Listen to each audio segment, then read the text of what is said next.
Biz hazır Аяш 2 кино tasmasının жауап көрсөтүүсүндөбүз. Буга чейин план Б, напарниктер апамды издеп жана бир канча мыкты тасмалардын жаратуучулары тарабынан тартылган Аяш тасмасы бир жыл мурун жарык көргөн болчу. Күлкү менен комедия менен кошо өзүнө бир чоң үй бүлөлүк көйгөйлөрдү чагылдырып берген тасма болуп, көрөрмандардын купулуна толуп азыр мына экинчи бөлүгү жарык көрүп турат. Экинчи бөлүгүндө эмнелер камтылган алдыда чогуу көрөбүз.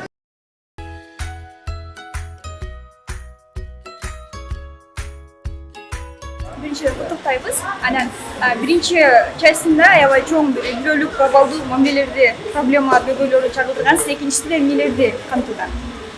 Мен киночулар тилинде спойлер этпей эле коеюн, бирок бул иретте эле үй бүлөлүк комедия тарттык, кичине башкача темаларга, бирок аны деген эл журт аман эсен келип кинотеатрдан көрүп, анан өзүнө кандайдыр бир ойлорду камтыйт, кандайдыр бир билбейм, жакшы нерселерди алып чыгат деп чын жүрөктөн ишенебиз. Биз негизи 3-бөлүктө тартканга пландарыбыз жок. Бирок ким билет, мүмкүн бир күнү илхом болуп, аябай сонун сюжет таап чыксак, ойлоп чыксак, мүмкүн тартылышы мүмкүн. Так азырынча андай пландар жок. Мурун бар беле экинчи бөлүгүн тарта турган план? Ооба. Биз биринчи бөлүгүн тарткандан кийин дароо эле ойлонгонбуз, мунун уландысы болушу мүмкүн деп. Ошондуктан алдын ала билгенбиз да, экинчисин тарт. Экинчи бөлүгү деле планда жок болчу, негизи биринчиси чыкканда, анан биринчиси чыгып мындай эл оозуна мындай алынып мындай. Эми аябай жакшы дегенден алысмын. Элдин купулуна толду эң башкысы. Ошондон кийин аны ойлодук, балким экинчисин чыгарып көрсөк, эл дагы мындай өзүнүн жакшы көргөн каармандарынын окуяларын көргөнгө мындай кубанычта болобу деп. Тасманын жарымы Бишкектен Ошко чейин жол, калган жарымы Ошто болгон окуя. Анан машина бузулмай баягы эле машина түртмөй, бензин сормой деп мынтип алып куймай, ачка жүрмөй.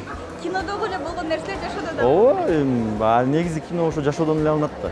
Каармандар эле кичине өзгөрбөсө, а так жашоодо эле приключение. Эй, сен, кой тыңдаган куут өлкө. Ерназардын өлөрүн билип, анын катыны менен ылышып жүрдүң да сен, Уктап келдиңизби? Ай, жок. Негизи төрөгөндөн кийин ушундай болуп калдым. Денем ойгонгону менен бетим ойгоно элек дегендей Жеңиш байке ушинтип айта берет. Бетиң ойгоно элек денең ойгонгону менен деп. Кошпоңуз бек болсун. Рахматчы. Жолдуңуз жакында. Кошпойлуу убагыңызда тартылдыңыз. Кызмалашты, сизге отдельно тамак жасап деп айтып калыштыңыздар. Анча мынча ооба болуп атты ошондой. Кандай кыйынчылыктар болду? Ысык болуп атты аябай. 45 градуста мындай боюндар, айымдар өздөрү билишет. Ысыкта андан бетер ысыйсың. Ошо ысык боюнча аябай кыйналдым. Анан жолдо жүрүп тартылып аттык, ошол жактан кыйналдым. Бутум отек болуп, короче, көп нерсе болду.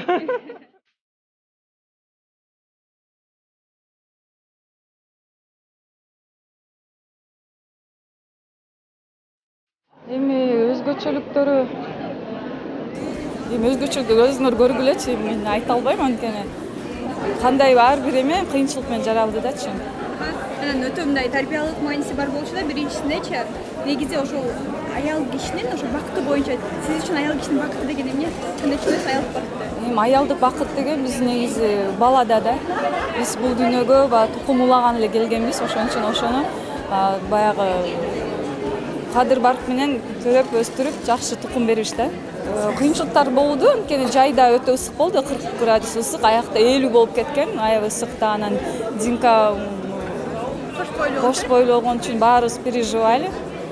Ошо биринчи бөлүгүнөн экинчи бөлүгүнө кандай айырмалары болду? Сезимдер көп. Сезим Сапардын, Катянын сезимдери көп. Үй бүлөлүк драма көп.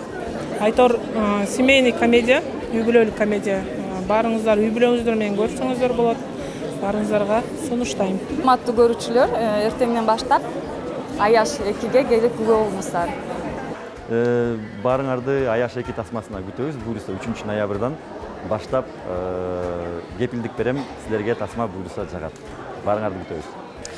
Урматтуу туугандар, 3 ноябрдан баштап бардык кинотеатрларда Аяш 2 тасмасы, ошондуктан сөзсүз түрдө келгиле, биз силерди күтөбүз.